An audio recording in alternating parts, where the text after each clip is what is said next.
বিউটির এই দুটি প্রোডাক্ট কেনার আগে অবশ্যই এই ভিডিওটি শেষ পর্যন্ত দেখবেন। এই দুটি বিউটির হাইপ ক্রিমের মধ্যে আপনার স্কিনের জন্য কোন ক্রিমটি ভালো হবে সেটা নিয়েই থাকছে বিস্তারিত ভিডিও।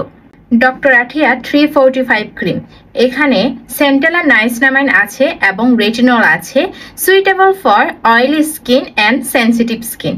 345 রিলিফ ক্রিম একনি স্কিনের জন্য খুবই ভালো। একনি হওয়ার পর যে স্পট স্কার একনি থাকে সেটার জন্য খুব ভালো কাজ করে এবং রিডিউস সিবাম অয়েল, আপনার বলি রেখা ফাইন লাইন থাকলে সেটা রিডিউস করে। 147 ব্যারিয়ার ক্রিম, এখানে 4 ধরনের সিরামাইড এবং 7 ধরনের হাইলোরনিক অ্যাসিড আছে, এক্সট্রিম লেভেলের ড্রাই স্কিন এবং সেন্সিটিভ স্কিনের জন্য সুইটেবল। 147 ব্যারিয়ার ক্রিম আপনার স্কিনটাকে সুপার হাইড্রেট করবে, স্কিনটাকে ব্যারিয়ার ঠিক করবে, স্কিনে যে পাতলা হয়ে যাওয়া, রগ দেখা যাওয়া সেই সব দূর করবে। অলরাইট, এই দুটি প্রোডাক্ট বেস্ট ময়শ্চারাইজার কাজ করে। 345 নাইসিনামাইড আছে, তাই অয়েলি একনি স্কিন আপুর জন্য বেস্ট হবে।